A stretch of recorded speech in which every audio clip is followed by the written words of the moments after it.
মাঝামাঝি হয়েছে, আমনের এলো ভরা মতো।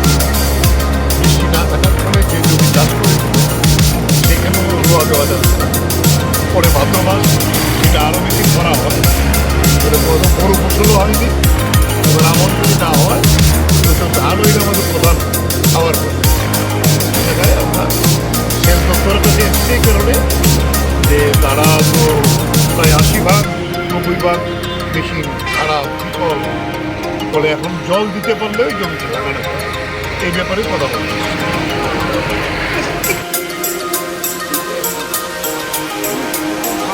চিফ ইঞ্জিনিয়ারের কাছে, ভারপ্রাপ্ত চিফ ইঞ্জিনিয়ার যিনি অ্যাডিশনাল চিফ ইঞ্জিনিয়ার, ওনার সঙ্গে কথা হলো, সঙ্গে সুপারিনটেন্ডেন্ট ইঞ্জিনিয়ার ছিলেন।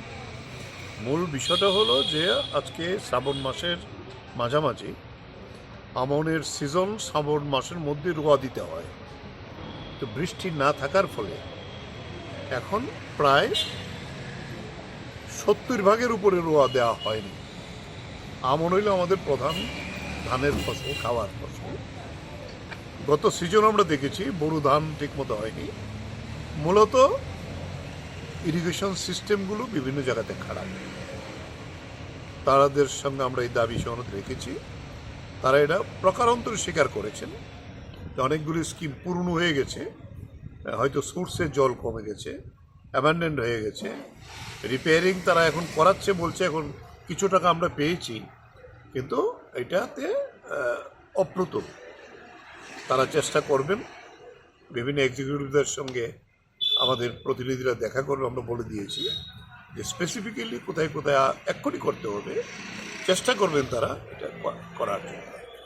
তবে আমরা বলেছি আগামী 15 দিনের মধ্যে যদি এটা না করা যায় তাহলে আমাদের রাজ্যের মানুষ, এমনিতে অভাব দারিদ্রতা আছে, ধানের এই ফসল না হলে একেবারে যাদের ঘরে খোরাকি থাকার কথা তাদেরও বাজার থেকে চাল কিনতে হবে।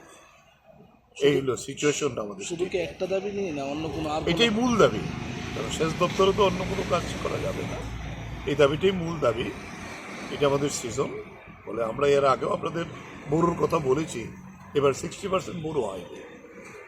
এখনও যে অবস্থা, চার্জ দিয়েছে, জল ছিল, 2-3বার পাওয়ার টিলার দেওয়ার পরে তো ফাইনাল করায়, সেই জমি শুকিয়ে গেছে। এখন জল পেলে আবার 2বার চার্জ দিতে হবে। এই যে বাড়তি খরচা কৃষকের, ফলে এটার ব্যাপারে সরকারের দিক থেকে আরও আগেই এই ব্যবস্থাগুলি নেওয়া দরকার ছিল।